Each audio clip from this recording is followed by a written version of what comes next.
Senior military officials says military should prepare for similar outbreaks.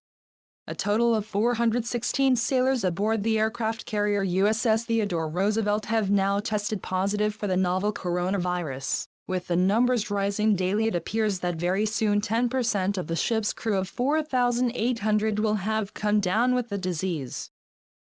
The development comes as the vice chairman of the Joint Chiefs of Staff warned that the situation aboard the carrier was not a one-off and that the military needed to prepare for similar outbreaks throughout the military.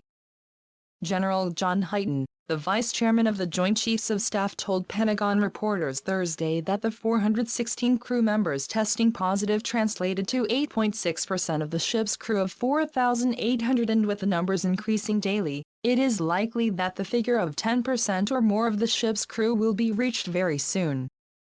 We've tested almost the whole crew now, we still have about 1,000 tests left to report out, said Hyten. Captain Brett Crozier, the ship's former captain, is reportedly among those who have tested positive for the virus, according to the New York Times. Navy officials had characterized all of the COVID-19 cases among the ship's crew as mild, with the majority being asymptomatic. But on Thursday the Navy confirmed the first case of a crew member requiring intensive care. A U.S. Navy sailor assigned to USS Theodore Roosevelt, CVN-71, was admitted to the Intensive Care Unit, ICU, of the U.S. Naval Hospital Guam April 9, said a Navy statement. The sailor tested positive for COVID-19 on March 30 and at the time of hospitalization was in a 14-day isolation period on Naval Base Guam. More details will be released when they become available. The sailor was found unresponsive Thursday morning while in isolation at Naval Base Guam, according to a U.S. official. Emergency personnel administered CPR and the sailor was transferred to the base hospital to be placed in ICU, where the sailor is in critical condition. General Hyten said the sailor was discovered by fellow sailors in quarantine. This particular one happened from night to morning, but there were buddies around and the buddies found him. The Navy plans to take 2,700 of the ship's crew to place them in appropriate quarantine housing. The pace and the placement of the majority of the ship's crew was the main request in Crozier's letter that led to his firing by former Acting Secretary of the Navy Thomas Maudley. Maudley resigned from his post on Tuesday following the firestorm of controversy generated by his remarks to the crew of the Roosevelt on Monday, where he labeled Crozier as too naive or too stupid to think that his letter would not have been leaked to the press.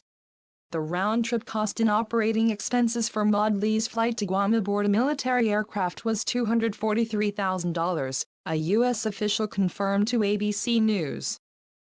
Hyten said the military needs to plan for the possibility that there will be more coronavirus infections on the scale of the carrier throughout the military. From my perspective, I think it's not a good idea to think that the Theodore Roosevelt is a one-of-a-kind issue, said Hyten.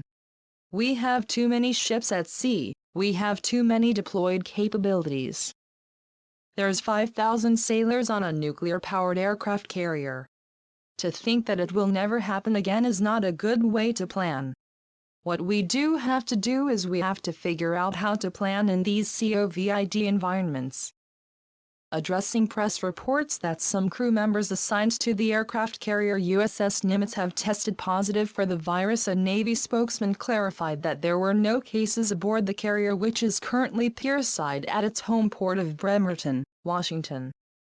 There are no confirmed positive cases of COVID-19 on board USS Nimitz at this time, said Commander John Fage, a spokesman for the Navy's Third Fleet.